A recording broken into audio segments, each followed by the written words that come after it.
సరే, ప్రభుత్వం వ్యవహరిస్తున్న తీరు గురించి మొత్తం ముందు నుంచి మాట్లాడుతున్నారు. హెల్త్ రిపోర్ట్ల విషయం కావచ్చు, అవన్నీ ఇంకా కూడా ఏదో ఒక రకంగా ఏదో ఒక ప్రయత్నం చేసి డీటెయిల్ రిపోర్టు సబ్మిట్ చేయాల్సి ఉంటుంది. ఆ తర్వాత అంతా బాగానే ఉంది అని చూపించే ప్రయత్నం చేస్తారు. దీన్ని కూడా ఇక్కడ కూడా అడ్డుకునేందుకు అవకాశం ఉంటుందని అనుకుంటున్నారా? ఎందుకంటే ఇప్పటికీ ఏసీబీ కోర్టులో జరిగింది కదా. నమస్కారం అండి. వినిపిస్తుందండి నా మాట? Yeah yeah clear. నమస్కారం మీకు, ప్యానెల్లో ఉన్న పెద్దలకి, వీక్షకులందరికీ నమస్కారం. ఏసీబీ కోర్టులో ఎట్లా వాదనలు జరుగుతున్నాయో చూస్తా ఉన్నాం. ప్రభుత్వం తరఫు నుంచి కూడా ఎలాంటి వాదనలు వినిపిస్తా ఉన్నారు, ఎలాంటి పద్ధతిలో వాళ్ళు ముందుకెళ్తా ఉన్నారు, కోర్టులో కూడా వాయిదాలు ఏ విధంగా పడుతుందో ఒక పక్కన చూస్తా ఉన్నాం.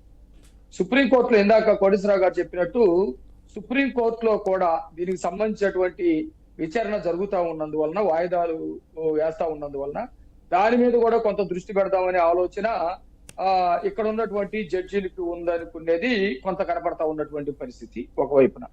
రెండోది, ఇక్కడ ప్రభుత్వం కాకుండా వ్యక్తుల మధ్య ఒకవేళ కేసులు గనక ఉంటే ఆ వ్యక్తులకి సంబంధించి లాయర్లు కానీ వాదించేటువంటి వాళ్ళు కానీ కొంత వేగంగా వాళ్ళ వాదనలు వినిపించడం, సాక్ష్యాలు ఆధారాలు చూపించడం, లేకపోతే వాటి మీద జడ్జీలు కూడా త్వరగా నిర్ణయం తీసుకోవడం, ఇట్లాంటివన్నీ కూడా జరిగి ఉండేవి అని చెప్పేసి మాకు కొంత భావన కలుగుతా ఉంది.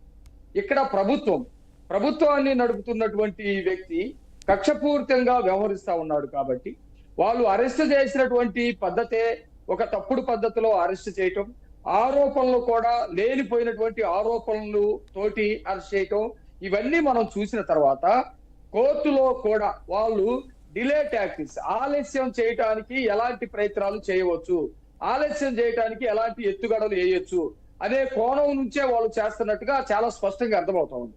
తెలుగుదేశం పార్టీ కానివ్వండి, లేకపోతే చాలా మంది కోరుకున్నట్టు, చాలా మంది ప్రజలు ఎదురు చూస్తున్నట్టు చంద్రబాబు నాయుడు గారు ఎటువంటి అవినీతి చేసి ఉండడు, ఖచ్చితంగా ఆయన బయటకు రావాలి, ఆయన లాంటి వ్యక్తికే ఇలాంటి పరిస్థితి వస్తే భవిష్యత్తులో సాధారణమైనటువంటి ప్రజలు లేకపోతే మిగతా రాజకీయ పార్టీలు వీళ్ళ పరిస్థితి ఏంటని ఎట్లయితే ఆలోచిస్తా ఉన్నారో కోర్టులు కూడా అలాంటి ఆలోచన చేసేటువంటి పరిస్థితి ఉండకపోవచ్చని నేను కూడా ఏకీభవిస్తున్నాను కోటేశ్వరరావు గారితో. ఎందుకంటే ఇక్కడ ప్రభుత్వం ఒక కక్షపూరితమైనటువంటి వాతావరణంలో ముందుకెళ్తా ఉంది. ఆ ప్రభుత్వం తరఫున వాదించేటువంటి లాయర్లు కూడా కోర్టులో సబ్మిట్ చేయకుండా దానికి మాకు కొంత టైం కావాలని, జడ్జీలు కూడా అసలు నిజంగా చాలా బాధ కలిగింది మొన్న.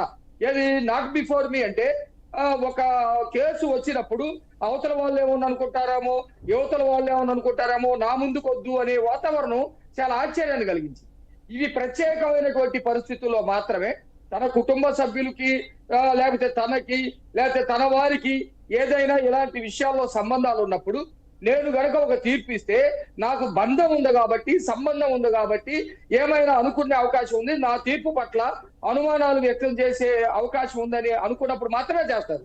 ఇక చంద్రబాబు నాయుడు గారి విషయంలో మేము తీర్పిస్తే ఒకవేళ ఆ తీర్పు ప్రభుత్వానికి వ్యతిరేకం అయ్యి ఉంటే మాకేమైనా పరిస్థితి ఇబ్బంది అవుతుందేమో, మమ్మల్ని ఏమైనా అనుకుంటారేమో, ఆ కోణం నుంచి చూడకూడదు కదా.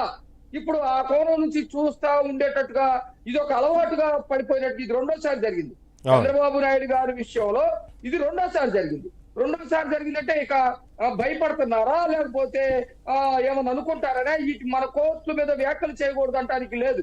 వాళ్ళ వ్యక్తిగతంగా కొంత ఉండొచ్చు, కానీ అది కూడా కొంత బాధ కలిగించేటువంటి విషయం. నెంబర్ 1. నెంబర్ 2, ఇప్పటికే భాస్కర్ రెడ్డి వివేకానంద రెడ్డి హత్య కేసు విషయంలో బ్రహ్మాండంగా ఎస్కార్ట్ బెయిల్ తోటి బయట తిరుగుతా ఉన్నాడు. అది రాష్ట్రాన్ని, దేశాన్ని సంచలనం చేసినటువంటి కేసు. సిబిఐ అనేకమైనటువంటి సాక్ష్యాలను కూడా ఇప్పటికే చెప్పింది. ఇదిగో ఈ ఆధారాలు ఉన్నాయి, ఇక్కడ ఫోన్ వెళ్ళింది, ఇక్కడ ఈ టైంలో మాట్లాడారు, ఆ ఫోన్లు ఇక్కడికి వెళ్ళినాయి, ఇంత డబ్బులు మారినాయి, ఆ డబ్బులు ఇట్లా పంచుకున్నారని అనేకమైనటువంటి ఆధారాలు చెప్పింది. ఇక తీర్పు చెప్పడానికి కూడా దగ్గరగా అవకాశాలు ఉన్నాయి. సిబిఐ కూడా అరెస్ట్ చేయడానికి అనేకమైనటువంటి ప్రయత్నాలు చేసింది. సిబిఐ అరెస్ట్ చేయడానికి ప్రయత్నం చేసినప్పుడు ఆంధ్రప్రదేశ్ పోలీసులే నిందితుడుగా ఉన్నటువంటి వ్యక్తికి సెక్యూరిటీ ఇచ్చి ఆ నిందితుడిని అరెస్ట్ చేయకుండా చేసి ఒక పెద్ద హైడ్రామా క్రియేట్ చేసి అది అరెస్ట్ చేయకుండా చేసినటువంటి పరిస్థితి కనపడతా ఉంది. భాస్కర్ రెడ్డిని అరెస్ట్ చేస్తే అతను ఈ రోజు బ్రహ్మాండంగా మధ్యాంతర బెయిల్ మీద ఎస్కార్ట్ తోటి తిరుగుతున్నటువంటి పరిస్థితి. అవినాష్ రెడ్డి అసలు అరెస్టే కానటువంటి పరిస్థితి. ఒక పక్కన ఇవి జరుగుతా ఉన్నాయి, ఇంకొక పక్కన ఇప్పటివరకు సాక్ష్యాలు ఆధారాలు లేవు. రెండో పక్కన కోర్టులో సబ్మిట్ చేయాల్సినటువంటి వ్యక్తులు కోర్టుల్లో ఆధారాన్ని సబ్మిట్ చేయకుండా బహిరంగంగా వచ్చి రాజ్యాంగానికి చట్టానికి వ్యతిరేకంగా వాళ్ళు ప్రెస్ మీట్లు పెట్టి ఆ ప్రెస్ మీట్లో వ్యక్తిగతమైనటువంటి హననం చేయటం, రాజకీయ ప్రసంగాలు చేయటం, రాజకీయ దురుద్దేశాలు అంటే కట్టడం ఒక పక్కన చేస్తా ఉన్నారు. అలాంటప్పుడు సుప్రీంకోర్టులోనే ఏదైనా ఓరతో దొరికిద్దేమో అనేది మాత్రమే మాకు కూడా కొంత అనిపిస్తా ఉంది. ఏదైనా యాజ్ పర్ లా ప్రకారం కనుక వెళ్తే మధ్యంతర బెయిల్ సంబంధించి వచ్చేటువంటి అవకాశాలు, ఆరోగ్య పరిస్థితి తీవ్రతరంగా ఉంది. జైల్లో చంద్రబాబు నాయుడు గారు లెటర్ రాస్తే ఆ లెటర్ మొత్తం వాళ్ళు చూసిన తర్వాత బయట పెట్టాలనుకుంటే బయట పెడుతున్నారు, లేదు లేకపోతే లేదు. రెండోది ఆయన ఆరోగ్యాన్ని పరీక్షించినటువంటి వైద్యులు వాళ్ళు ఒక నివేదికనిస్తే ఆ నివేదికని ఆపేటువంటి ప్రయత్నాలు చేస్తున్నారు, ఆపుతున్నారు. జైల్లో ఉన్నటువంటి వాస్తవ విషయం బయటకు రావట్లేదు. ములాఖత్కి వెళ్ళినప్పుడు చంద్రబాబు నాయుడు గారు కుటుంబ సభ్యులతోటో మా పార్టీకి సంబంధించినటువంటి నేతలతోటో చాలా ఆందోళనకరంగా ఉంది, ఇబ్బందులు ఉన్నాయి, ఎదుర్కొన్నటువంటి ఇబ్బందులు చెప్పినప్పుడు వాళ్ళు వచ్చి బయటకు వచ్చి చెబితే తప్ప నిజమైనటువంటి విషయాలు బయటకు రానటువంటి పరిస్థితి కనపడతా ఉంది.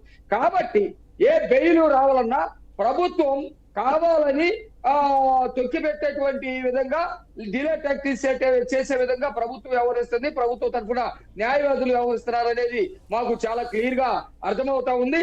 ఇక సాధారణంగా రేపు సుప్రీంకోర్టులో జరిగే విషయాల్లో కానీ లేదు న్యాయం ఖచ్చితంగా న్యాయంగా పనిచేస్తే బయటకు వస్తాడనేది కానీ మాకు అనిపిస్తా ఉందండి. అవును, చూద్దాం. అంటే సరే, న్యాయం గెలుస్తుంది అని చెప్పడానికి ఎప్పటికైనా గెలవాల్సింది న్యాయమే, కానీ ఎంత ఆలస్యం చేయాలి, ఎన్ని రోజులు ఎక్కువగా ఉంచాలి అనే ప్రయత్నంలో ఉన్నట్లుగానే ఇన్నాళ్ళు మనకు కనిపిస్తుంది.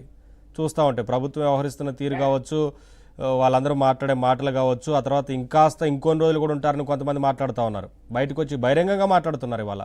పైగా ఎంత భద్రత విషయంలో ఎంత భద్రత లేదు అని చెప్పడానికి ఉదాహరణే వారి ఎంపీ మాట్లాడారు స్వయంగా. భద్రత అట్లా కాదండి, మీరు ఒక విషయాన్ని గమనించండి. రోజాని ఎవరో ఏదో అన్నారని రోజా తిట్టింది. రోజా మీరు ఇటు తిడతాం కరెక్ట్ కాదు, నేను కూడా తిడతానని బండారు సత్యనారాయణ గారు మాట్లాడారు. ఆయన మీద వైసీపీ నాయకులు కేసు పెట్టలేదు, పోలీసులే కేసు పెట్టి ఆయన చేసినటువంటి పరిస్థితి కనపడతాం. స్పీకర్ ఇక్కడికి వచ్చేసరికి స్పీకర్ డైరెక్ట్ గా ఎవరైతే భద్రతా సిబ్బంది ఉందో భద్రతా సిబ్బంది లేకపోతే మేమే లేపేస్తామని స్పీకర్ డైరెక్ట్ గా మాట్లాడతాడు, నో కేసు ఉండదు. అట్లాగే ఒక ఎంపీ ఆయన చచ్చిపోతాడు చంపేస్తామని డైరెక్ట్ గా చెప్తాడు, నో కేసు. అట్లాగే వీళ్ళు మేము భద్రత కల్పిస్తున్నామని మాట్లాడేదానికంటే కూడా భువనేశ్వర్ గారే చంపేస్తారేమో, అంటే ఒకవేళ ఏదన్నా చేస్తే కూడా ఆ నెపాన్ని కుటుంబ సభ్యుల మీద పార్టీ వాళ్ళ మీద నెట్టే విధంగా డైరెక్ట్ గా చెప్తారు. డిస్కస్ చేద్దాం. అవును, పార్వతి గారు, శివపార్వతి గారు, ఏంటంటే భద్రత